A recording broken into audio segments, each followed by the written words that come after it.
தமிழக தொல்லியல் துறை தூத்துக்குடியில் உள்ள சிவகலை என்ற ஊர் நடத்தின அகழ்வாராய்ச்சியில் கிடைச்ச இரும்பு பொருட்கள்லாம் ஆய்வு பண்ணி பார்க்கும்போது அதெல்லாம் இப்போலேருந்து 5000 ஆண்டுகள் முற்பட்ட மனிதர்கள் பயன்படுத்தினது அப்படின்றது தெரிய வந்திருக்கு. இதில் என்ன இருக்குது, காலகாலமாக மனிதர்கள் இரும்பை பயன்படுத்தி பல கருவிகள்லாம் செஞ்சாங்கன்றது நமக்கு தெரிஞ்ச விஷயம் தானே. அதனால தானே இரும்பு காலம் அப்படின்னு ஒரு காலத்தையே வரையறுத்து வச்சுருக்கோம் அப்படின்னு உங்களுக்கு தோணினாலும், தொல்லியல் துறையில் சார்ந்தவங்க என்ன சொல்கிறாங்கன்னா, இந்த இரும்பு கருவிகள் தான் முதல் முறையாக மனிதர்கள் இரும்பை உருக்கி கருவிகளை செஞ்சு உருவாக்கின கருவிகள் அப்படின்னு சொல்கிறாங்க. அதோட உலகத்திலே தமிழர்கள் தான் முதல் இரும்பை பயன்படுத்தியிருக்காங்க அப்படின்னும் இப்போ தெரிய வந்திருக்கு.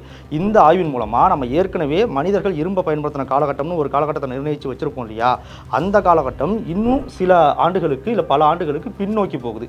இப்போது எப்படி இந்த காலகட்டத்தில் கிடைச்ச இந்த இரும்பு பொருளை எத்தனையோ ஆயிரம் காலகட்டத்துக்கு முன்னாடி அப்படின்றத கரெக்டாக கண்டுபிடிச்சாங்க அப்படின்றத பற்றின அறிவியல் தகவல்களை தான் இந்த வீடியோவில் பார்க்க போகிறோம்.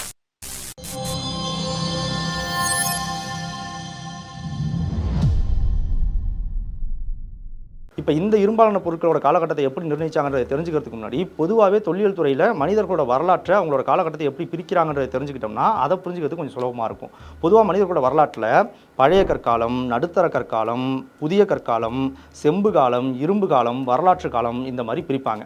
இதெல்லாம் எதை வச்சு பிரிக்கிறாங்கன்னா, அந்தந்த காலகட்டத்தில் வாழ்ந்த மனிதர்கள் அவங்களுக்கு தேவையான கருவிகளை செய்ய எந்தெந்த பொருட்கள்லாம் பயன்படுத்தினாங்க அப்படின்றத வச்சு கற்காலம், அதுக்கப்புறம் செம்பால் செய்யப்பட்ட பொருட்களை வச்சு பயன்படுத்தினால செம்பு காலம், அப்புறம் இரும்பு காலம் இந்த மாதிரிலாம் பிரிச்சுக்கிட்டு வராங்க. இதில் தமிழகத்திலுமே நிறைய கற்களாலான பொருட்கள், இரும்பாலான பொருட்கள், செம்பாலான பொருட்கள் இது எல்லாத்தையுமே கண்டுபிடிச்சிருக்காங்க. அதில் இப்போ கண்டுபிடிக்கப்பட்ட இந்த சிவகலையில் கண்டுபிடிக்கப்பட்ட இந்த இரும்பு பொருட்கள் எல்லாம் 5000 ஆண்டுகளுக்கு முந்தையது அப்படின்றது தெரிய வந்திருக்கு. சரி, இப்போது மனிதர்கள் இரும்பை பயன்படுத்தினது இப்போ 5000 ஆண்டுகளுக்கு முந்தையது அப்படின்னு தமிழர்கள் தான் பயன்படுத்தியிருக்காங்கன்னு தெரிய வந்திருக்குன்னா, இதுக்கு முன்னாடி நம்ம இரும்பை பயன்படுத்தின காலம்னு எதை நம்பிக்கிட்டு இருந்தோம், எதுலேருந்து இரும்பை நம்ம பயன்படுத்திட்டு இருக்கோம், எதை இரும்பு காலம் நம்ம கூறணும் அப்படின்னு ஒன்று இருக்குல்ல. அது என்னென்னா, 1911 எகிப்தில் அந்த கீழ் நைல் நதி பள்ளத்தாக்கில் அல்கசே அப்படின்ற ஒரு இடத்துல ஒரு அகழ்வாராய்ச்சி நடத்துகிறாங்க. அங்கே உள்ள கல்லறைகளை எடுத்து பார்க்கும்போது அங்கேருந்து ஒரு 9 இரும்பாலான மணிகள் அதை கண்டுபிடிக்கிறாங்க. அந்த மணிகள் எத்தனை காலகட்டத்துக்கு முந்தையது அப்படின்னு பார்க்கும்போது அதெல்லாம் 3000 அதாவது கிமு 3400லேருந்து கிமு 3100 ஆண்டுகளுக்கு முந்தையது அப்படின்றது தெரிய வந்திருக்கு. இதில் ஒரு சிலருக்கு ஒரு சந்தேகம் வரலாம். பொதுவாகவே நாம் 100லேருந்து 200க்குள்ளே, 300லேருந்து 400க்குள்ளே இப்படி தான் சொல்லுவோம். அதாவது குறுகிய நம்பர்லேருந்து அதிகமான நம்பரை நோக்கி தான் போவோம். ஆனால் இப்போ நான் சொல்லும்போது என்ன சொல்லியிருப்பேன்னா, கிமு அப்படின்னு சொல்லும்போது கிமு 3400லேருந்து 3100க்குள்ளே அப்படின்னு சொன்னேன். ஏன் இப்படி பெரிய நம்பர்லேருந்து குறுகிய நம்பரை சொல்கிறோம் அப்படின்னா, அதை லைட்டாக புரிய வச்சுட்டா அதுக்கப்புறம் மற்றது ஈஸியாக புரியுன்றதுனால இதை கொஞ்சம் தெளிவாக சொல்லிடுறேன். பொதுவாக நம்ம கிறிஸ்து பிறப்பிற்கு பின், கிறிஸ்து பிறப்பிற்கு முன் அப்படின்னு தான் காலகட்டத்தை பிரிச்சிருக்கோம் இல்லையா.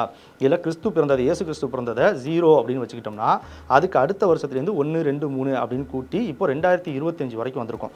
இதை கிபி, கிறிஸ்து பிறப்பிற்கு பின் உள்ள ஆண்டுகள் அப்படின்னு சொல்லுவோம். அதுவே அப்படியே முன்னாடி போச்சுன்னா, அந்த 2025க்கு முன்னாடி போச்சுன்னா அதை கிமு அப்படின்னு சொல்லுவோம். கிறிஸ்து பிறப்பதுக்கு முன்னு சொல்லுவோம். அப்போது இயேசு பிறந்தார் 0 அப்படின்னா அதுலேருந்து 1, 2, 3 அப்படி போயிட்டு இருக்கும். அப்போது அதில் 3400 அப்படின்றது தள்ளி தூரத்தில் வரும். அங்கேருந்து கணக்கு பண்ணி இங்கே வரும்போது 3100. அதனால தான் இந்த காலகட்டத்தை மட்டும் பெரிய எண்ணிலேருந்து சிறிய எண்ணுக்கு சுருக்கி சொல்கிறோம். இப்படி அந்த இரும்பாலான மணிகளோட காலகட்டத்தை நிர்ணயிச்சாச்சு. ஆனால் அந்த மணிகள் எதுவுமே பூமியிலேருந்து கிடைச்ச இரும்பை வெட்டி எடுத்து அதை உருக்கி செஞ்சது கிடையாது. அதெல்லாம் விண்வெளியிலேருந்து வந்த ஒரு விண்கல் விழுந்து அந்த விண்கல்ல இருந்த இரும்பால் செய்யப்பட்ட மணிகள் அப்படின்றத உறுதிப்படுத்தியிருக்காங்க.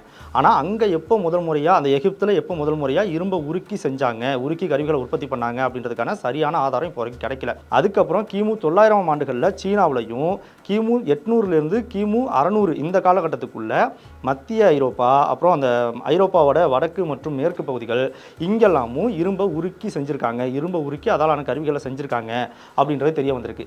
இதையே நம்ம இந்தியாவில் ஆய்வு பண்ணி பார்த்தப்போ அங்கே பல காலகட்டங்களில் இரும்பை பயன்படுத்தியிருக்காங்க அப்படின்னு தெரிய வருது. குறிப்பாக 1100லேருந்து 2000, கிமு 1100லேருந்து கிமு 2000 ஆண்டுகளுக்கு உட்பட்ட காலத்தில் இரும்பை உருக்கி இங்கே கருவிகளை செஞ்சு பயன்படுத்தியிருக்காங்க அப்படின்றது தெரிய வருது. எப்படி பார்த்தாலும் இது எல்லாமே கிட்டத்தட்ட ஒரு 4000 ஆண்டுகளுக்கு முன்பு தான், இப்போலேருந்து 4000 ஆண்டுகளுக்கு முன்னாடி தான் இரும்பை உருக்கி பயன்படுத்தியிருக்காங்க அப்படின்றதா தெரிய வந்திருக்கு. சரி, இப்போ நம்ம தமிழ்நாட்டில் நடத்தப்பட்ட ஆய்வுக்கு வருவோம். நான் ஏற்கனவே சொன்ன மாதிரி சிவகலையில் இரும்பு பொருளை கண்டுபிடிச்சாங்க இல்லையா, இது மட்டுமே முதல் இது கிடையாது. இதுக்கு முடிய தமிழ்நாட்டில் பல இடங்களில் இரும்பாலான பொருட்களை ஆய்வு பண்ணி கண்டுபிடிச்சிருக்காங்க. அதில் குறிப்பாக மாங்காடு, மயிலாடும்பாறை, ஆதிச்சநல்லூர், கீழநமண்டி இந்த மாதிரி பல இடங்களில் இந்த மாதிரி இரும்பு பொருட்களை கண்டுபிடிச்சிருக்காங்க. இதில் முதன்மையாக சேலத்தில் உள்ள மாங்காடு அப்படின்ற பகுதியில் கிமு 1604லேருந்து கிமு 1414 ஆண்டுகளுக்கு இடைப்பட்ட காலத்தில் ஒரு வாளை கண்டுபிடிக்கிறாங்க. இதுதான் முதன்மையாக தமிழ்நாட்டில் கண்டுபிடிக்கிறதுல ரொம்ப மூத்த ஒரு இரும்பாலான பொருள் அப்படின்னு சொல்லப்பட்டுச்சு. ஆனால் இப்போது நான் ஏற்கனவே சொன்ன மாதிரி அந்த தூத்துக்குடி மாவட்டத்தில் உள்ள சிவகலை அப்படின்ற ஊரில் நிறைய இரும்பாலான பொருட்களை கண்டுபிடிக்கிறாங்க. தமிழக அரசு சார்பாக 2019 2022 வரைக்கும் கிட்டத்தட்ட ஒரு 3 ஆண்டுகள் நடத்தப்பட்ட தொல்லியல் ஆராய்ச்சியில் நிறைய இரும்பாலான பொருட்கள், குறிப்பாக மண்வெட்டி, வாள், கத்தி, மோதிரம், இந்த மாதிரி நிறைய இரும்பாலான பொருட்கள் அங்கேருந்து அகழ்ந்து எடுக்கிறாங்க. இந்த பொருட்கள்லாம் ஆய்வு பண்ணி பார்க்கும்போது இந்த பொருட்கள் எல்லாம் கிமு 3345 ஆண்டுகளுக்கு முற்பட்டது, அதாவது இப்போலேருந்து 5000 ஆண்டுகளுக்கு முற்பட்டது அப்படின்றது தெரிய வருது. இதை எப்படி கண்டுபிடிச்சாங்க, அறிவியல் பூர்வமாக இதுக்கு என்ன ப்ரூஃப் இருக்குது அப்படின்றத இப்போ பார்ப்போம். இப்படி சிவகலையில் எடுக்கப்பட்ட இந்த இரும்பாலான பொருட்களை உலகம் முழுக்கவும் இந்தியாவிலையும் உள்ள ஆய்வு பண்ண கொடுக்குறாங்க. அதில் ஒரு 3 ஆய்வகங்கள் நமக்கு நல்லா தெரிஞ்ச கார்பன் டேட்டிங் மெத்தட் அதை பண்ணியும் OSL அப்படின்ற ஒரு மெத்தட் இருக்குது. இது என்னன்றதை அடுத்து சொல்கிறேன். இதையும் பண்ணி இந்த பொருட்கள் எல்லாம் நான் ஏற்கனவே சொன்ன மாதிரி 5000 ஆண்டுகளுக்கு முற்பட்டது அப்படின்றத சொல்கிறாங்க. இந்த 3 ஆய்வகங்களோட ஆய்வறிக்கையை வச்சு தான் இந்த பொருட்கள் 5000 ஆண்டுகளுக்கு முற்பட்டது அப்படின்றத கன்ஃபார்ம் பண்ணுறாங்க. இதில் இந்த கார்பன் டேட்டிங் மெத்தட்ன்றது என்னென்னா, பொதுவாகவே காற்றுல நைட்ரஜன் 14 இருக்கும். அந்த நைட்ரஜன் 14 மேலே சூரிய ஒளி வந்து படும்போது அந்த நைட்ரஜன் 14 சிதைவடையும். அப்படி சிதைவடையும் போது அது கதிரியக்கத்துக்கு உட்பட்டு சிதைவடையும். அப்படி சிதைவடையும் போது அதில் உள்ள புரோட்டான்ஸோட எண்ணிக்கையில் ஏற்படுற மாற்றத்தால், அதோட வேரியேஷனால் அது கார்பன் 14 கன்வெர்ட் ஆகும், கார்பன் 14 மாறும். இந்த கார்பன் 14 காற்றுல இருக்கிற ஆக்சிஜனோட வினை புரிஞ்சு கார்பன் டை ஆக்சைடாக மாறும். நமக்கு ஏற்கனவே தெரியும் கார்பன் டை ஆக்சைடை தான் தாவரங்கள் சுவாசிக்கிறதுக்கு பயன்படுத்திக்குது. அப்போ இந்த கார்பன் டை ஆக்சைடு அப்படியே தாவரங்கள் உட்கொண்டு சுவாசித்து அதோட உடம்புல தேக்கி வச்சுக்கும். அந்த தாவரங்களை சாப்பிட்ற தாவர உண்ணிகளோட உடம்புலையும் அந்த கார்பன் டை ஆக்சைடு போயிட்டு சேர்ந்துடும். இப்படி அதோட உடம்புல போய் சேர்ந்த கார்பன், அது தாவர பொருளாக இருந்தாலும் சரி, தாவர உண்ணிகளாக இருந்தாலும் சரி, இந்த தாவர உண்ணிகளை சாப்பிட்ற மற்ற மாமிச உண்ணிகளாக இருந்தாலும் சரி, எல்லா உயிரினங்களோட உடம்புலையுமே இருக்கும். இந்த உயிரினங்கள் இறந்து மண்ணில் புதஞ்சி அப்படியே படிமமானதுக்கு அப்புறமா இந்த கார்பன் டீக்கே ஆக ஆரம்பிக்கும். அந்த உடம்புல பதிஞ்ச அந்த கார்பன் சிதைவடைய ஆரம்பிக்கும். இப்படி உள்ள போன இந்த கார்பன் டீக்கே ஆகிறதுக்கு, அழியறதுக்கு, பாதி அழியறதுக்கு 5730 ஆண்டுகள் ஆகும் அப்படின்னு சொல்கிறாங்க. இப்படி 5730 ஆண்டுகளில் அது பாதி டீக்கே ஆகும் அப்படின்றத வச்சு அது உள்ள புதஞ்ச அந்த உயிரினம் எப்போ உள்ள புதஞ்சிச்சு அப்படின்றத நம்மளால் துல்லியமாக சொல்ல முடியும். இது ஒரு உயிரினத்துக்கு பொருந்தும் போது அது கார்பன் டை ஆக்சைடு எப்படி உள்ள வருது, கார்பன் எப்படி உள்ள வருதுன்றது நமக்கு தெரியுது. ஆனால் இரும்பு வந்து ஒரு உயிரினம் கிடையாது. இரும்பு மாதிரியான மற்ற உலோகங்களும் உயிரினம் கிடையாது. அப்போ அந்த உலோகங்கள்லாம் உள்ள புதஞ்சு அதை எடுக்கும்போது அதோட வயசு எப்படின்றத எப்படி கார்பன் டேட்டிங் மெத்தடில் கணிப்பாங்கன்றதை இப்போ பார்ப்போம். உலோகத்துக்கு எப்படி கார்பன் டேட்டிங் பண்ணுவாங்கன்னா, பொதுவாகவே ஒரு உலோகத்தாலான ஒரு பொருளை இரும்பாலான பொருள்னு வச்சுப்போமே, அதை உருக்கி தான் அதுக்கப்புறம் இன்னொரு கருவியாக செய்கிறாங்க இல்லையா? நான் ஏற்கனவே சொன்ன மாதிரி அப்படி உருக்கும் போது அங்கே பயன்படுத்துகிற நெருப்புலேருந்து கார்பன் அதில் வந்து மிக்ஸ் ஆகிறதுக்கு வாய்ப்பு இருக்குது. அது உருகிய நிலையில் இருக்கும்போது அப்படி இருந்துச்சுன்னா அந்த இரும்புலேருந்து டைரெக்டாகவே கார்பன் இருக்கும். அந்த கார்பன் டேட்டிங் அந்த கார்பனை வச்சு அதோட வயதை கண்டுபிடிச்சி அந்த இரும்போட காலம் என்ன அப்படின்றத கண்டுபிடிச்சலாம். அது எப்போ புதஞ்சிருக்கு, எப்போ டீக்கே ஆக ஆரம்பிச்சிருக்கு அப்படின்றத கண்டுபிடிச்சிடலாம். அது ஒருவேளை அப்படி இல்லை அப்படின்னா அந்த இரும்பு பொருட்கள் ஒருவேளை கத்தியாவோ அருவாளாவோ ஏற்கனவே சொன்ன மாதிரி மண்வெட்டியாவோ இருந்துச்சுன்னா அதோட சேர்ந்து மர கைப்பிடியும் இணைக்கப்பட்டிருக்கும். மர கைப்பிடின்றது தாவர பொருள், அதில் கண்டிப்பாக கார்பன் இருக்கும். அந்த மர கைப்பிடின்றது அந்த இரும்பை எப்போ உருக்கி செஞ்சாங்களோ அதே காலகட்டத்தில் வாழ்ந்த மரத்தை தான் யூஸ் பண்ணி இதுக்கும் செஞ்சுருக்க போகிறாங்க. அப்போ அந்த மர கைப்பிடியோட காலகட்டம் என்ன அப்படின்றத கண்டுபிடிச்சாலே போதும், அந்த இரும்பு பொருளோட காலகட்டம் என்ன அப்படின்றதையும் சுலபமாக கண்டுபிடிச்சிடலாம். அடுத்த காலக்கணிப்பு முறை OSLன்னு சொன்னல, இது என்னன்னா ஆப்டிகலி ஸ்டிமுலேட்டட் லூமினசன்ஸ் அப்படின்னு சொல்லுவாங்க. இதை தூய தமிழில் தூண்டொளிர் காலக்கணிப்பு அப்படின்னு சொல்லுவாங்க. புரிகிற மாதிரி சொல்லணும்னா ஒளியை தூண்டி, ஒரு பொருளோட ஒளியை தூண்டி அது மூலமாக அதோட காலம் என்ன அப்படின்றத கணிக்கிறது. இது எப்படி பண்ணுவாங்கன்னு இப்போ பார்ப்போம். மண்ணில் பொதுவாகவே குவார்ட்ஸ் அப்படின்ற கிறிஸ்டல்ஸ் இருக்கும். இந்த கிறிஸ்டல்ஸ் மண்ணுக்கு அடியில் போய் புதையும் போது, ஒளி படாமல் மண்ணுக்கு அடியில் போய் புதையும் போது அங்கே இருக்கக்கூடிய யுரேனியம், தோரியம் இதெல்லாம் கதிர்வீச்சை அதிகமாக வெளியிடக்கூடிய பொருட்கள்ன்றதுனால அது தொடர்ச்சியாக அந்த யுரேனியம், தோரியம்லாம் கதிர்வீச்சை தொடர்ச்சியாக வெளியிட்டுக்கிட்டே இருக்கும் மண்ணுக்கு அடியில். இப்படி அது வெளியிடுறதுனால அதுக்கு பக்கத்தில் சுற்றி உள்ள எலக்ட்ரான்ஸை அது வேகமாக அதை விட்டு விலக்கி தள்ளும். அப்படி தள்ளப்படுற எலக்ட்ரான்ஸை இந்த குவார்ட்ஸ்ன்னு சொல்லப்படுற அந்த கிறிஸ்டல்ஸ் அப்சர்வ் பண்ணி உள்ளே வச்சுக்கும். இதுக்கு தான் ட்ராப்பிங் ஆஃப் எலக்ட்ரான்ஸ் அப்படின்னு சொல்லுவாங்க. இதை அப்படி அப்சர்வ் பண்ணி உள்ளே வச்சுக்கிட்டு அது அப்படியே எவ்வளவு காலத்துக்கு புதைஞ்சிருக்கோ இந்த காலகட்டம் முழுக்க இந்த நிலை தொடர்ச்சியாக நடந்துக்கிட்டே இருக்கும். இப்படி அது எலக்ட்ரான்ஸ் அப்சர்வ் பண்ணிக்கிற நிலை தொடர்ச்சியாக நடந்துக்கிட்டே இருக்கும். இப்படி அது மண்ணுக்குள்ளே ஒளி படாமல் இருக்கிற வரைக்கும் இது எலக்ட்ரான்ஸ் அப்சர்வ் பண்ணிக்கிட்டே இருக்கும் இல்லையா? அதுக்கப்புறம் நாம் பல 1000 ஆண்டுகள் கழித்து அதை தோண்டி எடுக்கும்போது ஒளி படாமல் அதை தோண்டி எடுப்போம். ஏன்னா ஒளி பட்டுருச்சுன்னா அதில் ஒரு வினை நடந்துடும். அது என்னென்னு அடுத்து சொல்கிறேன். அது நடக்காமல் அதை ஒளி படாமல் தோண்டி வெளில எடுத்துட்டு சூரிய ஒளி கூட படாமல் அதை வெளில எடுத்து ஒரு தனி ஆய்வகத்துக்கு கொண்டு போயிட்டு அங்கே அந்த கிறிஸ்டல்ஸை கிறிஸ்டல்ஸை, அந்த குவார்ட்ஸ்ன்ற அந்த கிறிஸ்டல்ஸை நம்ம ஒளியையோ இல்லை ஹீட்டையோ வெப்பத்தையோ வச்சு தூண்டுவாங்க. அப்படி அந்த குவார்ட்ஸை தூண்டும் போது அதால் தூண்டப்பட்ட அந்த குவார்ட்ஸில் உள்ள எலக்ட்ரான்ஸ் எல்லாம் பயங்கரமாக ஒளி விட்டு மின்னும். இது இப்படி முதல்ல வெளியிடக்கூடிய அந்த ஒளியை கணக்கெடுக்கும் போது அந்த ஒளி எவ்வளவு பிரகாசமாக இருக்குது, என்ன வேவ் லென்த்தில் இருக்குது அப்படின்றத தெரிஞ்சுக்கிறது மூலமாக அது எவ்வளவு காலகட்டத்துக்கு முந்தையது அப்படின்றதையும் தெரிஞ்சுக்கலாம். எப்படின்னா இப்போ அந்த குவார்ட்ஸ் மண்ணுக்குள்ளே புதஞ்சதுலேருந்து அது தொடர்ச்சியாக அப்சர்வ் பண்ணிக்கிட்டே இருக்கு இல்லையா அந்த எலக்ட்ரான்ஸ் எல்லாம், அது எவ்வளவு காலம் அதிகமாக அதை அப்சர்வ் பண்ணுதோ அந்த அளவுக்கு அந்த ஒளியோட வேவ் லென்த், அந்த ஒளியோட பிரகாசம் ரொம்ப அதிகமாக இருக்கும். அதுவே ரொம்ப குறைஞ்ச காலம் தான் அந்த மண்ணுக்குள்ளே இருந்திருக்கு, குறைஞ்ச காலம் தான் அந்த எலக்ட்ரான்ஸ் அப்சர்வ் பண்ணியிருக்குன்னா அந்த ஒளியோட வேவ் லென்த் ரொம்ப கம்மியாக இருக்கும். இதை வச்சும் காலகட்டத்தை கணிக்கிறாங்க. இந்த 2 முறையில் தான் நான் ஏற்கனவே சொன்ன மாதிரி இந்த சிவகலையில் கண்டுபிடிக்கப்பட்ட இரும்பை கணிச்சிருக்காங்க.